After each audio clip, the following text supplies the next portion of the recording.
Young teacher exposed. After ruining all the village girls, you won't believe what happened next.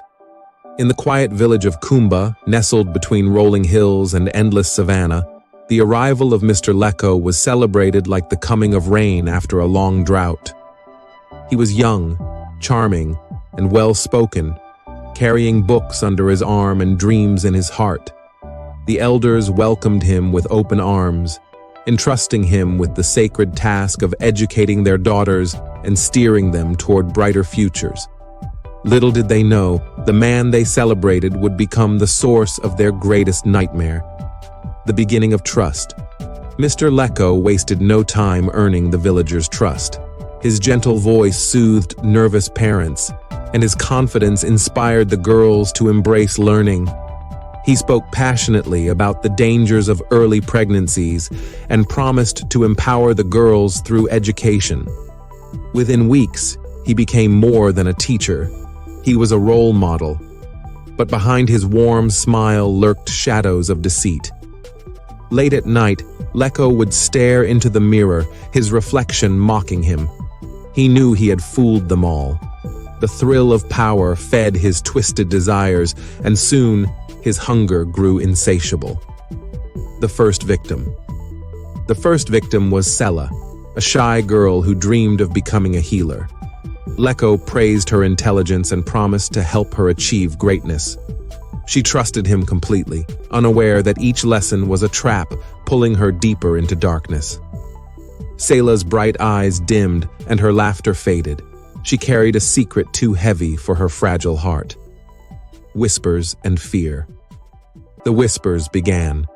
Some girls stopped attending school. Others flinched at his touch. But fear silenced their voices until Kofi, the village troublemaker, took notice. Kofi was no hero. He thrived on chaos and opportunity, and when he saw Leko's strange behavior, he pounced. A dark alliance Kofi followed Leko, hiding in the shadows. What he uncovered sent chills down his spine. Leko was exploiting the girls under the guise of education.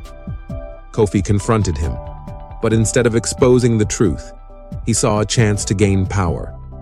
He blackmailed Leko, demanding money and favors in exchange for silence.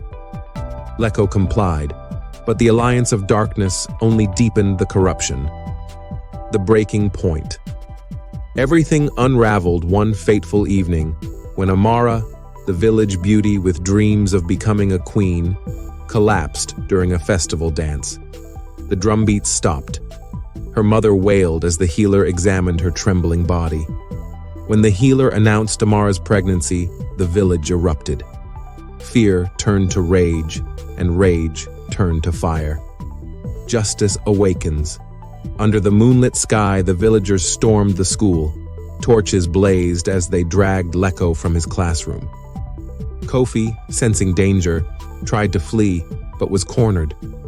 The crowd surrounded them, their faces twisted in fury.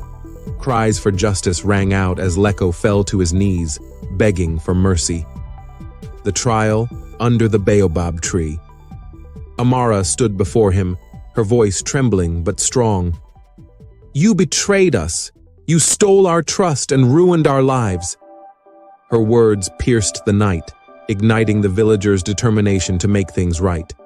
The elders convened a trial under the ancient baobab tree, its roots tangled like the lies that had poisoned their village. Leko and Kofi confessed, their voices trembling as the villagers watched with tear-filled eyes. Their punishment was swift, years of manual labor to rebuild the structures and fields they had indirectly destroyed. But their shame would never fade. Rebuilding and redemption. The village refused to let this tragedy define them. The women formed a protective council, guarding their daughters and enforcing strict rules for teachers. Mentorship programs paired older women with young girls, ensuring no child would face such horrors again. Amara, despite her pain, refused to be broken. With the village's support, she resumed her education and rose to become the head teacher of Kumba. Her voice, once silenced by fear, became a beacon of hope and empowerment. the village of Kumba transformed into a fortress of unity and resilience. It stood as a warning to predators and a testament to the strength of a united people. And though scars remained, they reminded the villagers of the price of betrayal and the triumph of justice. The legacy of Kumba. Years later, travelers visiting Kumba would stop by the ancient baobab tree, where villagers gathered to tell stories of courage and unity. They spoke of Amara's rise to leadership and the lessons learned from betrayal. Mothers held their daughters close, promising never to let fear silence their voices again. The ruins of Leko's classroom remained as a symbol of justice and renewal. Kofi's fall served as a reminder that greed and corruption could never thrive in a united community. In the end, Kumba became more than a village. It became a legend of village,